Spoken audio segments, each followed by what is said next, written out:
Hello and welcome to this episode of Midlife Men with me, Philip Briscoe. This episode I'm joined by Jeff. Jeff and I actually live near each other and we met over cycling. And Jeff's kindly agreed to share some of the experiences he's had with mental health challenges during his life and some of the techniques he's used to help overcome those and a few hairy-arsed ambitions, which we'll hear about later on, I hope. So welcome, Jeff, and having a chat over a cup of tea. So do you want to start by telling us, when did you first discover you were having, mental health challenges in your life? Thanks, Philip. Yeah, it's great to be here. Great to get an opportunity to tell this story, really. But I guess I was a little unusual in as much as I knew that I was. I probably didn't have the word. I knew I was down. I was depressed from being about 10 or 11 years old. It was something that I felt really, really intensely, that blackness, that hollowness that none of my contemporaries ever seemed to even understand. You couldn't talk to anybody about it. Although I did speak to a teacher at the time who said, "Oh, you're depressed." And that's the first time I ever heard the word. It's just your age. It'll pass. You'll grow out of it. And I never really thought any more about it, but of course it didn't. And it was something that revisited me every year with alarming regularity and varying degrees of severity, right up until my mid-40s, really. So yeah, I guess kind of unusual. It's been something that's been with me my whole life. And like Winston Churchill, I call it the black dog. When the black dog has you, and the black dog has hold of you, you really need to know how to respond. You need to recognize the symptoms, and ideally recognize them before you get too down. That's lesson number one I learned. Prevention a lot better than cure. So avoid getting pressed in the first place is a much better way to be. And were there certain triggers or situations or experiences you think caused or proliferated? It's hard to say because later on in my life, I believe that it was a sort of a seasonal thing. The shortening day, the gloomy weather, the bad weather certainly was a factor. But when I was young, I think it was just a symptom of living in a chaotic household, with, domestic violence was a factor. And I had a pretty traumatic time, in that so maybe becoming depressed at around 10 years old, it's not really that surprising, to be absolutely honest with you. And so in your younger years, you're experiencing depression and bouts of depression. What was there a kind of tipping point or a trigger where you thought, I'm going to try and get some help or try and do something about this? Well, I struggled with it. Just struggle with it. Just try and, get through it, as best you can, like most guys do, I guess. Until I was probably in my early 30s, and then I went and I was medicated for the first time. I took an antidepressant for the first time, and I felt that was quite a liberating thing. That I'd actually said it out loud. My wife knew that I was a sufferer, of course, but nobody else really did. And then I went to see the GP, and he was very good. And he did all kinds of, look in your eyes and check your blood pressure. And he could tell from the instant I walked through the door that I was depressed. But he needed to be able to say, well, we've ruled everything else out, so I think you're depressed, which I was very grateful for. And anyway, I took the tablets for several months through one winter, got into the spring. They did have a rather alarming side effect in that my weight ballooned because they have a big impact on your appetite, particularly for sweet things, and having a bit of a sweet tooth anyway. So my weight just absolutely ballooned, which was a bit of a. I wasn't sure whether it was whether the juice was worth a squeeze, really. Yeah, but it was. But that was the symptom, and my weight went up a long way. And then that's really when I first got the kind of glimpse that maybe exercise and being outside, and maybe there's a pattern to spot here in the time of year is a factor. The amount of stress I'm undergoing at work is a factor. And avoiding going down is much better than trying to sort of limit the duration of being down. And so, as I say, I was quite a keen cyclist at the time, and I found that if I exercised pretty vigorously, by which I mean I was quite committed, then it seemed I didn't seem to get it quite so bad or quite as often. And that was the first real inkling that I had, and that was in my sort of early 30s. But it wasn't until much later that I really kind of followed that idea to its ultimate conclusion. I was much younger at that stage. And you mentioned, seasons. I mean, did you suffer from seasonal affective disorder? I believe so. That's what I think. If we have to have a label for this, that's probably it. But when I was working, one of the things that I did notice, although I don't know whether I was ever diagnosed with this, but there was certainly an element of being bipolar, because I used to talk about, I'm really fizzing, I'm really doing well, I'm doing great right now. And it was only when I got older that I realized the inevitable aftermath of being up is you're going to be down. And I had the conversation with a boss many years ago about this kind of bipolar character. Sometimes you feel so good. You can do anything. You're Superman. And he said, is the down worth the up? And I'd never really thought of it quite like that. And it took me a long time. And I don't think I would be able to say, no, it's not, because you do feel great. You feel like you can accomplish anything. You're super confident. But you know what's going to happen. How it works is it's like the hamster in the wheel. Things just get faster and faster and faster and faster and faster. And eventually, there's only one place where that's going to happen. And then it goes bang, and then you're in bed and you can't face the world for 3 days. And, you're scared to go outside, or you're scared to go in a crowded place. And all of a sudden you're a completely different person. And yet just a few days ago or a week ago, you were Superman. And now you're frightened to go into the cafe at Marks and Spencer's. It's like, the difference is just amazing, absolutely amazing, but true. Absolutely true. This is how I felt. I used to say to my wife when I was a little bit more informed, I guess, I used to say, I need to be careful now. I'm swerving. I need to be careful now. I mean, it's because I'd go out and I'd just feel that little bit of anxiety, and I've learned to recognize it as a symptom that you need to be good to yourself right now. You need to think about this, because otherwise this is not going to end well. Did that work? Yeah. I mean, I think the more you do it, the older you get, the more practice you get at it, the better you become at it. So as I say, I got medicated in my 30s. Was an antidepressant called prothiadine, which worked for me. All it seemed to do to me was make me sleep.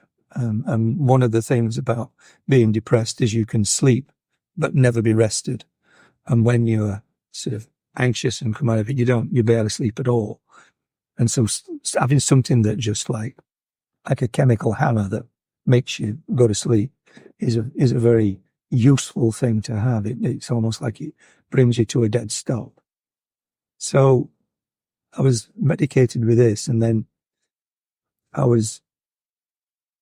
guess I was just living season to season, year to year. I'd be quite happy to say, oh, I'm a little bit manic, a little bit hyper in the summer, because I know that's kind of how I am. And then I'd get to the winter and I would be dreading that blackness that would envelop me and take over my life. And then you just become small, you become you just become nothing. You just disappear into nothingness. It's it's the worst thing in the world. For me, anyway, it's the worst experience, the worst feeling I had.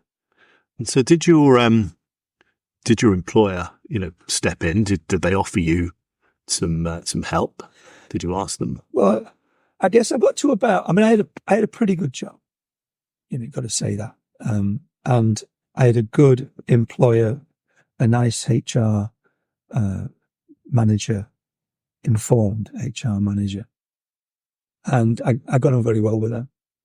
And one day I just decided, we were in sort of September, and I know the winter's coming, and I'm expecting it to be just like everything, to go down and to struggle up to Christmas and then limp through Christmas and then get into the real hard slog of January and February, and then eventually come out with it. That's what I was prepared for. And I went to see it and I said, this happens to me. And I hate it. I hate it. It's just the worst thing. And she said, yeah, I can see that you're very, at certain times you're different, shall we say, very reclusive at times and very kind of outgoing at others. So she'd obviously noticed because she was quite sad. And she suggested that I start working with a lady who was a psychologist. And the idea behind it was that they try and make you into the best version of you that you can be. I know that sounds kind of cheesy and soundbitey, but it's true, they shine light in your dark little corners. And she was a very, very tough lady. There was nothing wishy-washy about this girl. She'd put her head on one side and she'd hold her chin meditatively and she'd let me spout on, and then she'd say, bullshit. Now, what do you really think? She had no time for anything other than the truth. And I loved her. I absolutely loved her. And this is where we examined a lot of the things that had happened to me as a kid, a lot of the experiences around that, and how that had always been with me. I've done some reading. I read a book by Fergal Keane called The Terror, I believe. And he was on about, because he had a complicated childhood himself, and he was on about a situation that children from violent and complicated family backgrounds, they have a thing called hypervigilance, where a bad situation is likely to kick off in the home at any moment, and you are hypervigilant for it and trying to head it off.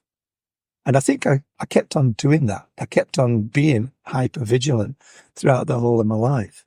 And we talked a lot about that, about how that had come about. And then we talked about being in a house with a narcissistic, bully, self-centered idiot for a father. And if you're going to do the talking cure, you've got to fess up. There's no good keeping anything back. You've got to put it out there. And so, as I say, I did, and I got a tremendous amount from this girl. One of the things she said was she revisited the exercise thing. So I started, on the back of all this, be the best version of you can be. And I started there was a couple of things I did. I started a really rigorous fitness regime. I started running. I've never been a runner. I was actually a golfer, for Christ's sake. But I started running. And got back on my bike and started doing cycling with a cycling club and doing some stuff like that. But the running was the main thing. And all of a sudden, this was like throwing a light switch. This was like, I used to dread the dark, cold, grey, windy, wet, rubbish days of January. And now it's like, well, what better day is there to go for a 10-mile run than today? Because what else are you going to do with it? And you'd go out in the morning and you'd run through the cold, through the wet. And then you'd come back at lunchtime and you'd have that buzz, that endorphin high. And it was like, mate, if they just bought me a pair of running shoes instead of the drugs, I could have been here 10 years ago. And that really was for me a massive moment. And so I kept on, and I'd been running from that stage right up until just a few years ago. I finished about 3 years ago. I'm 64 now, so I probably ran a full program until I was about 62. And then I just transferred up to the bike. Now I just ride the bike. One of the things that, working with the psychologist, that she said, I want you to think about and tell me about that ambition that you've got that you don't tell anybody about. Like, I don't know, the thing that you have always wanted to do, but you don't tell anybody because they might laugh at you. And I thought about it, and she called it the big, hairy-assed, audacious goal. And she says, that's what we're going to produce for you, big, hairy-assed, audacious goal, because what we need to do is put the confidence in you to be able to go after it, because there's no point having a goal unless you're going to actually pursue it. So anyway, it took a long time for me to settle to it. And I came up with two, really. The first one was, I'd always wanted to play a slide guitar solo in a blues band. And she said, well, why don't you? She was very pragmatic. And so you need to learn to play slide guitar and you need to find a blues band and get in it. And from actually, outing it to her and saying, that's what, was only 2 years later, I've got a photograph over there, of me standing on stage in a pub in Oxford playing a slide guitar solo in a blues band. 2 years. I mean, I worked bloody hard at it. It didn't just come for free. It took a lot of commitment, but I did it. And I've been a musician ever since. And I was never really a musician before that. I'm a gigging musician. I'm a guitar player. And that then gave me something that was like for me. It wasn't work and it wasn't looking after the kids. It was music. It was a hobby that was for me, that the family can either support or not support. They can either like or not like, but it's for me. And I think that's a real big thing for men in their sort of middle years. You've been pushed back into a corner. You've given up all the things that people find, you like trains? Or you collect plant pots? What? You get pushed back. And it's like, well, yeah, I do. This is me. This is what I need. And I think it's kids today are better at that. But my generation were very, very bad at that. They couldn't wait to give up their hobbies and become old. It seemed everybody was beige and old and played a bit of golf and went to the same hotel on a holiday every year. Do you think that was somewhat expectations, though? If you're a man and you have a family and you throw yourself into your career, I think it's the role. I think it's quid pro quo. I mean, because there are advantages, or there were advantages in those days. I recognise that the world of work and for young families these days is a different world entirely.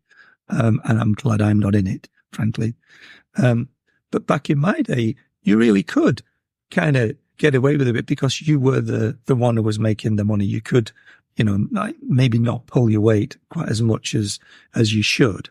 And I don't doubt that I've hidden at work when I should have been looking after my kids. I don't doubt that I've done that. I'll hold my hand up and I'll say, yeah, I do. I think that the guitar thing was something entirely that, I mean, I wanted to do. I guess it shows ego, doesn't it? You know, you want to play in a band. There's ego going there. And I think it's very easy to feel when you get into your 40s that, you know, you're putting on a few pounds, you're losing your hair. And it's like, you've got to have that last hurrah, I guess. So maybe that's what I was doing. I don't know, maybe. But I felt it very strongly. I was very keen to do it. So that was that. And as I say, I was very successful with that. And the other thing she said about Harry asked Audacious Goal was I read a book by a lady called Josie Dew called Travels in a Dazed State. And it was about this adventurous, sort of 20-something-year-old girl called Josie Dew. It's a factual book. And she packed her bike up, got on a plane to America, and cycled across America. And I think she went from Los Angeles, like, right up to northern Canada. I mean, a truly astonishing journey. But I can remember thinking, you can ride a bicycle across a continent? And it just never even occurred to me that you could do that. And it had a certain perfection to it. It's a physical challenge. It's not that expensive, except in time. It's adventurous. It's admirable. It's a great story to tell in the pub, you know. It's just a great thing to be able to say you've done. So anyway, I read the book, and bearing in mind I'd got children at like 4 and 6 at the time, so there's no way I was getting on a bike and riding across America anytime soon. But that ambition and that desire never left me. And then when I was coming towards the end of my time at work, it kind of resurfaced. And interestingly, I didn't need to read the book again. It was just, the idea was just there. And so I was a manager. I'm an organized guy. I can organize things. I started doing some reading round and contacted a few people who'd done this kind of thing. Bought some gear, did a bit of training. And when I did eventually finish work, on the 28th of February, 2014, 4 weeks later, I flew to St. Augustine in Florida, and I rode my bike to San Diego, California, all the way across 3,500 miles. And it was fantastic, absolutely fantastic. And it's like, the strange thing now is it feels like it happened to someone else. It's like someone else did it, you know. But at the time, it was, as a goal goes, it was ideal because it was all consuming. It was something that I was really, because I was coming to the end of my working life, and it's really easy to kind of like miss the person that you were. It's like, you know, you get you're used to being somebody at work, you know, people behave differently towards you. They just do. It's just human nature. But there's one thing I can tell you is when you retire, the day you retire, 24 hours later, nobody cares what you used to do. You have got a shelf life. And as soon as it's over, it is so over, because nobody cares what you used to do. It's brilliant to see people trying to hang on to it. I love it. It creases me up. I find it so funny. It's just, I want to put my arm around them and say, give it up, mate. You're not the bank manager anymore. You know, you're just nobody. You're just an old man in a beige suit, which is, you know, unless you choose not to be. And that's really what this chat is about. Is it saying, in your 40s, in your 30s and 40s, find your thing. Hold on to your thing. Despite what pressures you're under to, you know, do the school run and give up your nights playing poker or whatever it is. It doesn't matter what it is. Or going to the convention of pillowcase collectors or whatever it is. It doesn't matter. Hang on to it. Hold on to it firmly. And then later on in life, don't have hobbies, have passion. Have something that makes you wake up in the morning and say, I've got to go and do that. Because if it's just, yeah, it's not going to stick, you know. And when you do finish work, there's a lot of time to fill. There is a lot of time to fill, and not all guys are any good at doing that.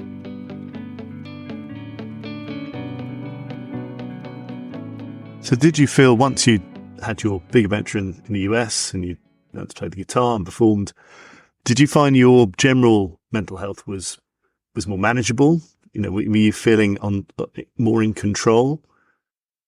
From the time that I started my exercise regime, which would have been sort of in my early 40s, until my 60s, I'd never had another episode of being truly depressed. I had off days. We all have off days. But something which lasts a substantial period of time, a 2-week, 3-week, 4-week period of being really seriously off it. I didn't have another one until I did, which is another story. So what happened? You made it to your 60s. Yeah, so there I am. I'm in my early 60s. I would say fat and happy, but I wasn't fat because I was fit. I was doing a full running, cycling. I wasn't overweight. I don't smoke. I had a good diet, although I was a little bit too keen on the biscuits, you know, a bit too much sugar. But because you're burning it, doesn't matter. You know, you're not putting the weight on. It doesn't matter. Or so I thought. And then 2 years ago, I'm just at home playing with my grandson, and all of a sudden I can't see out of one of my eyes, and my left arm feels like it isn't attached to me. And you know, I thought, this is not good. And long story short, you know, it was great. A great moment when I didn't quite know what to do. I mean, I kind of thought I knew what it was, but I ended up phoning NHS 111, and I got this lovely girl on the phone. She said, "Oh, Mr. Moore, the symptoms you're describing require immediate hospitalisation. There is an ambulance on its way to you." And literally, the words had no sooner been said than the front doorbell rang.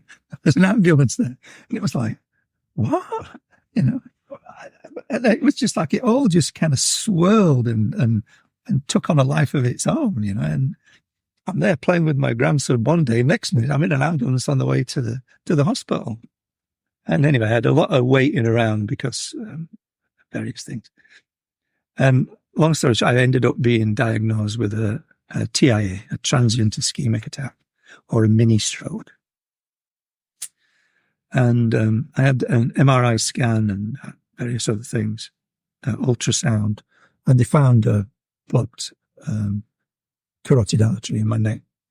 And they said that it needed to come out. I always remember the stroke doctor told me, he said, patients with your presentation will progress to a life-threatening, often fatal stroke within very few weeks. So we'd like to get you in quite soon. Quite soon. I like that. I love the understatement, quite soon. So I was pretty much straight in within a couple of days. And they took the plaque out of my neck, and I saw it, and it was quite a horrible looking thing. And the surgeon said, "Oh yeah, that was going to have a bad outcome for you. Had you not, this absolutely had to be done." And I'm insanely grateful to the skill of the surgeon, but mainly to the young junior doctor, who, when I was getting moved from pillar to post in A&E, because I wasn't symptomatic then, because it's a transient thing, she said, I said, I need to go home. I've been here all day, kind of thing. You know, typical old man in A&E.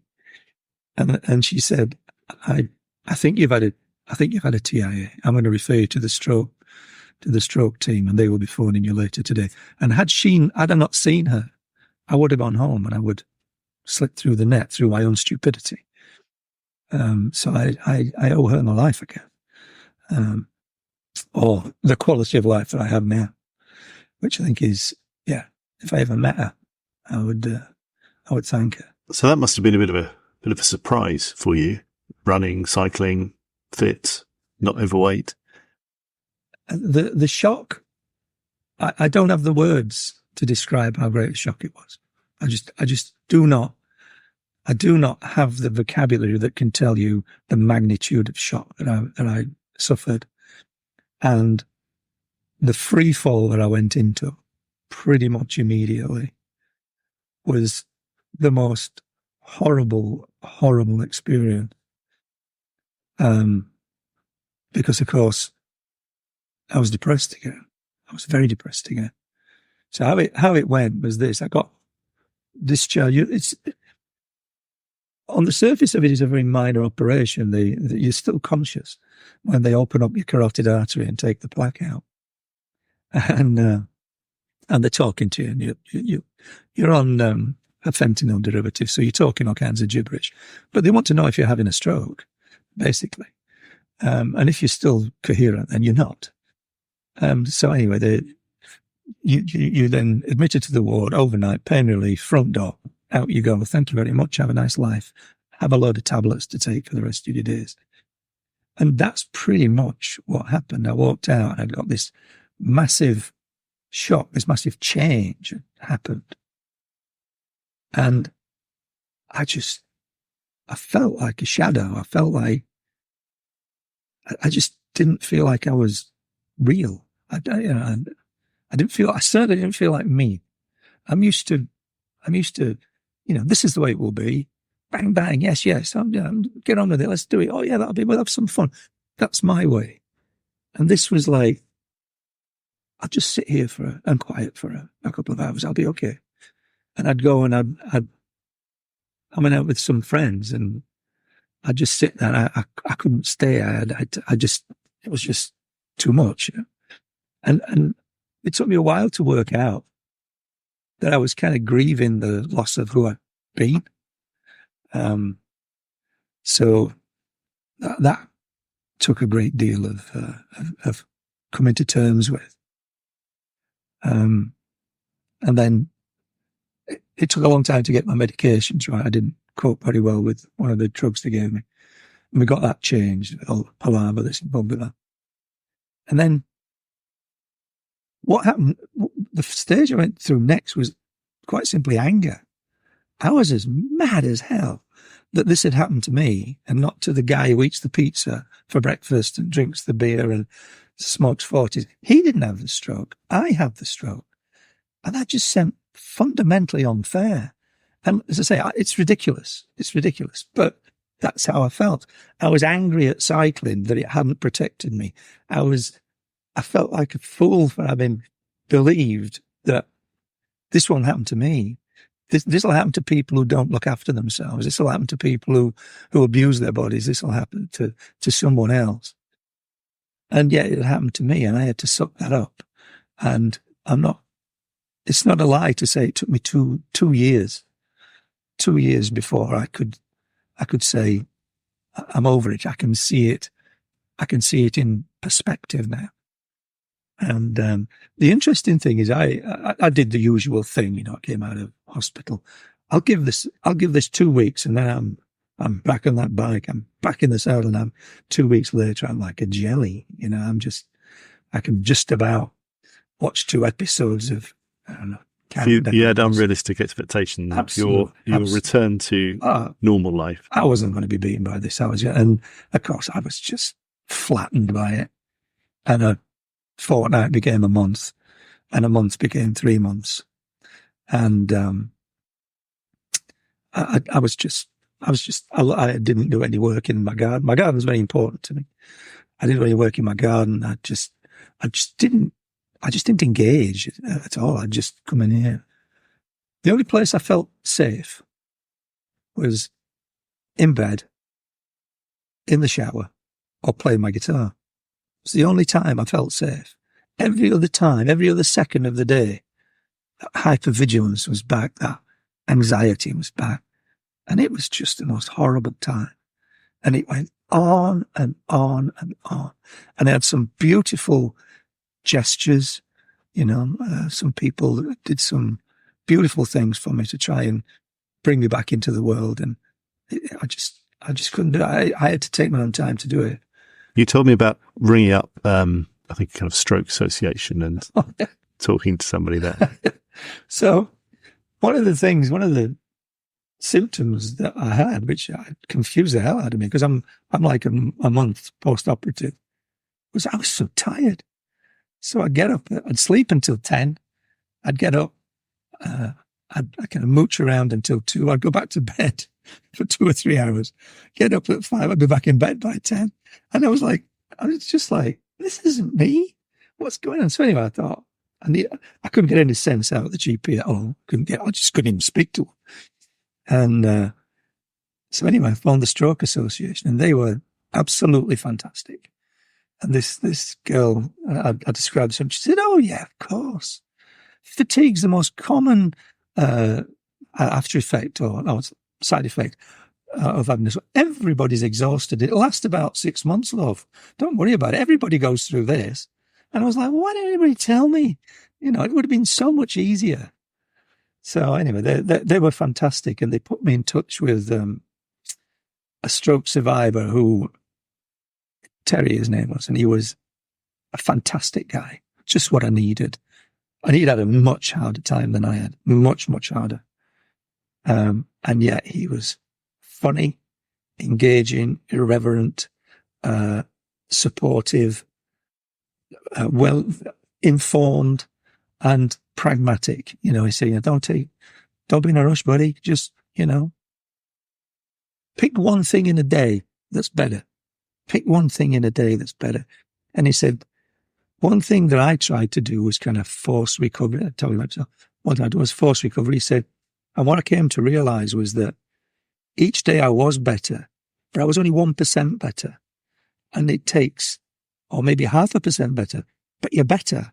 And you've got to accept that very, very slow rate of coming back. Now, when I say better, I don't mean, I'm telling you, you had to learn to speak. You had to learn to write. You had to learn to walk.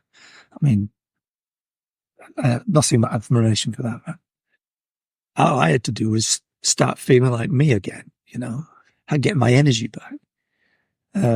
But to get to be back to me it did take 2 years, and it was very depressing. And I was very depressed for a long, long time. It was only really, very gradually that I came back. And then, I came through a couple of winters, and I came into a spring, and then just decided to get back on the bike again and start cycling again. And that helped. And then the more recovery I got, the better I felt. And it's just been a continuous, gradual, slow improvement, not a revolution like I expected it to be. Probably somewhat stupidly I expected it to be like that. And so today, how was today? 100%. I'm back with all that entails. Yeah,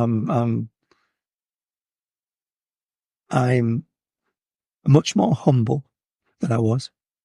I'm a much better listener. My wife says I'm kinder, which I quite like.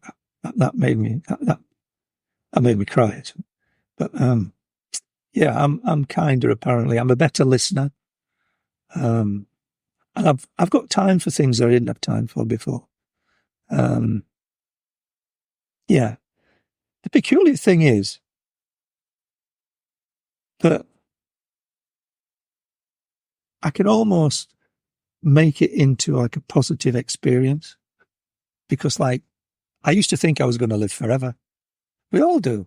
I mean, it's stupid when you say it, but our behavior says we think we're going to live forever because we don't prepare for old age. We don't prepare for serious illness or anything like that. We just saunter on like it's going to go on forever. We live in houses that are too big, way too old. We don't dispose of things to people who can actually use them. We just hoard them. Stupid. So I was going to live forever. And then this came along and smacked me up the side of the head and said, hey, big shot, you know what? You're not.